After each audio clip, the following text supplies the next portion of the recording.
Sasa tutegemee jamani kuwa na ugeni mkubwa mkoa wa Manyara. Manyara kwanza tunaona familia Manyara. Kwa tuweko pale kwa wingi wetu, tushiriki, tumefanya mambo mazuri sana. Tunaweka usiku, tunakimbia asubuhi, jioni tunajimwaga. Viwanja vya stendi ya zamani pale. Tunakesha pale. Usiku, hebu nitajie wale wasanii, maana mimi wasanii wanawasahau. Asante. Mheshimiwa Gerard, tutakuwa na Banana Zoro ambaye anatumbuiza usiku pale wakati watu wametulia wakila nyama choma nyingi za bure. Lakini pia tutakuwa na Rayvanny atakuwepo, tutakuwa na Dully Sykes pia atakuwepo. Alafu tutakuwa na kina wachekeshaji kama kina Stan Bakora watakuwepo katika kutumbuiza pia. Na wengine wengi tu. Kwa hiyo tukae mkao wa kusherehekea na burudani. Kwa hiyo tunategemea pale ndoka urusha live kutoka pale tukija kukimbia hiyo asubuhi tarehe 22, lakini yote haya nikataka kusema kama tunawasaidia watoto wetu wa Kitanzania, kwa sababu lengo la madhumuni ya marathoni hii ni kujenga wodi ya watoto njiti. Serikali inafanya mambo mazuri sana katika mkoa wa Manyara. Kwa kweli imetupendelea. Tuna hospitali kila mahali, tuna vituo vya afya kutosha, tuna zahanati za kutosha, lakini tukaona hapana, hizi kama wana Manyara tujenge na sisi wodi yetu tu njiti, kwa sababu ndio changamoto yetu kubwa sisi. Hizi vifo vyetu hapa vya watoto wachanga vingi ni kutokana na watoto kuwa wanazaliwa premature. Kwa hiyo jua kwa serikali imefanya vitu vingi.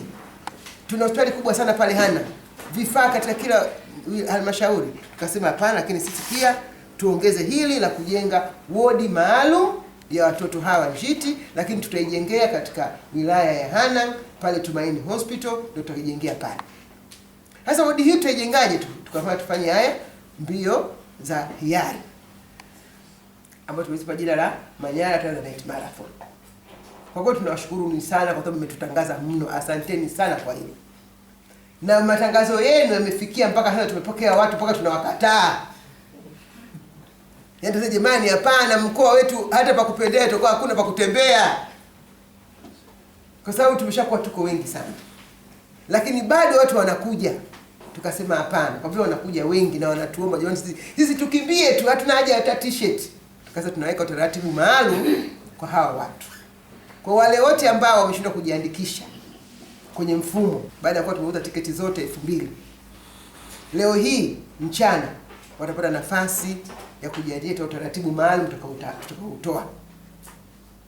Kwa watulie, wakae na zile 30 zao ziweza kujiandikisha, wakae nazo. Mwenye hela yake ile marathon 80 akae nayo ya kwenda Tarangire, wajue kwa utaratibu utatolewa ili wale wote kuja kutuunga mkono kwenye mbio hizi wasikose nafasi. Kwa kwanza tunawashukuru mno. Watu wamejitoa wengi kutoka mikoa mbalimbali. Wanataka kuja. Watu wameshakodi mabasi huko. Sasa nyinyi sisi tumeshakodi basi, tumeshalipia basi. Mnatuambia kama tiketi hakuna. Hatuwaelewi. Kama mmejaza, hatuwaelewi. Kama hapana.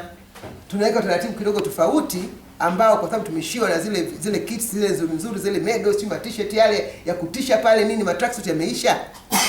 Mtakimbia, sisi tuko tayari kukimbia hivyo. Tukasema basi tuna stop kidogo, kitu tuweke taratibu. Kwa taratibu umeshawekwa. Lakini waendelee kujiandaa kupata tiketi huko walipo. Manyara tunasimamisha nchi tarehe 22. Mama Samia anasimamisha kwenye bwawa kule, hizi tunasema kwenye mkoa wa Manyara. Kwa nchi siku itakuwa na mambo makubwa mazito yanafanyika. Polio ni ugonjwa hatari unaosababishwa na virusi vya polio. Ugonjwa huu hushambulia zaidi watoto wadogo. Virusi vya polio huambukizwa kupitia kula vyakula au kunywa vinywaji ambavyo vimechafuliwa na kinyesi kutoka kwa mtu mwenye virusi hivyo. Dalili kuu za ugonjwa wa polio ni kupooza kwa ghafla kwa viungo vya mwili, hususan miguu au mikono. Dalili za awali ni pamoja na homa, kutapika, mwili kukosa nguvu, maumivu ya kichwa, kukakamaa shingo na maumivu ya viungo. Ugonjwa huu hauna tiba. Njia kuu ya kujikinga na ugonjwa wa polio ni kupata chanjo dhidi ya virusi vya polio. Mtoto ambaye hajapatiwa chanjo huwekwa kwenye hatari ya kuambukizwa ugonjwa huu na kuambukiza jamii inayomzunguka. Ewe mzazi au mlezi, chukua hatua sasa. Imarisha kinga mwili ya mtoto wako leo. Mpeleke akapate chanjo ili kumlinda dhidi ya madhara ya magonjwa hatari yanayozuilika kwa chanjo. Mpe chanjo, zuia polio. Kwa taarifa, elimu na ushauri, tafadhali piga simu nambari 199 bure. Ujumbe huu unaletwa kwako na Wizara ya Afya kwa kushirikiana na wadau wa chanjo.